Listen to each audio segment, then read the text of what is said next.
మనం చూసినాం మన కళ్ళతోనే. ఇదే కాంగ్రెస్ వాళ్ళు కదా 50 ఏళ్ళ అధికారం ఉన్నా, 50 ఏళ్ళ అధికారం ఇది వరకున్నా మన నర్మాల చెరువును పట్టించుకొనిది, అప్పర్ మానేరు నింపనిది ఇదే కాంగ్రెస్ సన్నాసులు కాదా? ఇలా వాళ్ళే పోయి పాలాభిషేకాలు చెప్తుండట. రేవంత్ రెడ్డి వచ్చి ఏందో చేసిండని పాలాభిషేకాలు. మందికి పుట్టిన బిడ్డలు మా బిడ్డలు అని చెప్పుకుంటానికి ఇజ్జతన ఉండాలనా లేదా? మందికి పుట్టిన బిడ్డలు మా బిడ్డలు అని చెప్పుకుంటాను కొద్దిగా సిగ్గు ఇజ్జత్ అనిపించాలనా వద్దా? వీళ్ళు ఇచ్చినారు నీళ్లు వీళ్ళ ముఖాలకు. వచ్చినప్పుడు నిన్నగాక మొన్న ఎంత సిగ్గులేనుడి ముఖ్యమంత్రి అంటే, మనం ఇచ్చిన ఉద్యోగాలు కూడా ఈయన పత్రాలు ఇచ్చుకుంటా నేనే ఇచ్చిన ఉద్యోగాలను నరుకుతున్నాడు.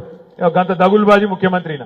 నిజంగా ప్రజలకు కూడా మన సారు కేసీఆర్ గారి విలువ తెలిసి రావాలంటే ఇది జరగవలసిన అవసరం కూడా ఉండే. ఎందుకంటే చీకటి ఉంటేనే వెలుగు విలువ తెలుస్తుంది.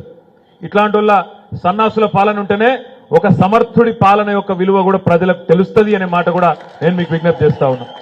నిన్నగాక మొన్న సిఈ గారితో మాట్లాడిన నేను, కాళేశ్వరం సిఈ గారితో, సార్ మరి ఏం సంగతి, మల్లన్న సాగర్ నుంచి నీళ్లు ఇచ్చి మరి గతంలో కూడెల్లి వాగుల నీళ్లు పోసి నర్మాల చెరువు నింపినాం, అదేవిధంగా మా ఇక్కడ ఈ పైన ఉండే గ్రామాలు ముస్తాబాద్ లో ఈ గ్రామాలన్నింటికి కూడా గతంలో నీళ్లు ఇచ్చుకున్నాం, మరి ఈసారి సంగతి ఏంది అని అడిగిన. ఆయన ఒకటే మాట చెప్పిండు, సార్ ఒకటి గుర్తుపెట్టుకోండి, ఏప్రిల్ మే నెలల్లో తెలంగాణ రైతులకు తెలంగాణ ప్రజలకు కేసీఆర్ విలువ ఏందో తెలుస్తుంది సార్, మీరు యాద పెట్టుకోండి అని చెప్పిండు. సమస్య లేని ఇల్లు ఉండదు, పరిష్కారం లేని సమస్య ఉండదు. బంధాలు గొప్పవి, బాధలు చిన్నవి. మీ సమస్యని మేము పరిష్కరిస్తాం. రండి మాట్లాడుకుందాం.